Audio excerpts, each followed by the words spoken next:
এখান থেকে বরগুনা ভাড়া কত আপনাদের? এক একজন ভাড়া কত? 30 টাকা ভাইয়া। 30 টাকা। এটা কি ম্যানুয়াল ভাড়া? বেশি নিচ্ছে কেউ? বেশি বেশি কেউ নেয় না, বেশি কেউ নেয়। কোনো সিন্ডিকেট চলে? কোনো ধরনের চাঁদাবাজি এগুলা না না না না চলে না। ম্যানুয়াল ভাড়াই যাচ্ছে যাত্রীরা? হ্যাঁ, 30 টাকা করে। মোটরসাইকেল? মোটরসাইকেলে জোড়া 100 টাকাও নেয়, আবার 120 টাকাও নেয় জোড়া। যাত্রীদের সাথে কোনো জোর জবরদস্তি করে কিনা? না, এখানে জোর জবরদস্তি নাই। যার যাতে ভাল লাগে হেঁটে যায়। সামনে একটা অটো স্ট্যান্ড আছে, তাদের যদি ভাল লাগে অটোতে যাওয়ার, কোনো এখানে জোর জবরদস্তি কোনো কাজ নেই। হ্যাঁ গো, যাত্রীর সুবিধার্থে যাতে যাইবে হয়তো, এখানে কোনো জোর জবরদস্তি কোনো সিস্টেম নেই।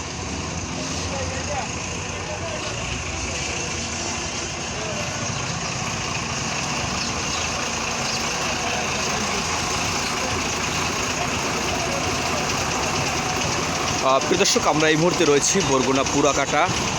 দেখতে পাচ্ছেন যে ফেরি আসার সঙ্গে সঙ্গে যে ছোট বড় যে সমস্ত গাড়িগুলো রয়েছে যাত্রীরা যাওয়ার জন্য ব্যস্ত হয়ে পড়েছে। আমরা আসলে গাড়ির ড্রাইভারের সাথে কথা বলেছি যে ভাড়ার যে বিষয়টা, ভাড়া বেশি নিচ্ছে কিনা। 30 টাকা করে ভাড়া নিচ্ছে বরগুনা। যে যাত্রীরা যাচ্ছে তাদের আসলে অতিরিক্ত কোনো ভাড়া আদায় হচ্ছে না। এবং যদি বলি যে চাঁদাবাজি চলে না, ড্রাইভাররা আমাদের সঙ্গে যে কথা বলে যে বিষয়টা জানালো যে কোনো চাঁদাবাজি চলে না। কোনো চাঁদাবাজি চলে ভাড়ায় নিয়ে? কোনো চাঁদাবাজি? কাউকে চাঁদা দিতে হয়? কাউকে চাঁদা দিতে হয়?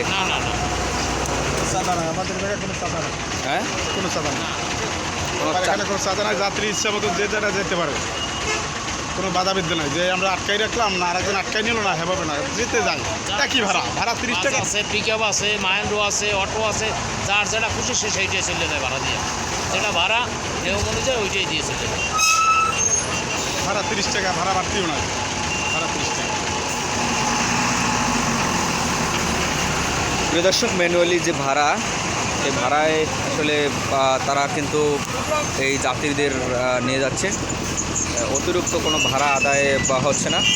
আমরা এই মুহূর্তে রয়েছি পুরাকাটা। দেখতে পাচ্ছেন যে যাত্রী এবং যে ড্রাইভারদের যে আগ্রহ, যে যাত্রীদের নেওয়ার জন্য ড্রাইভারদের যে আগ্রহ।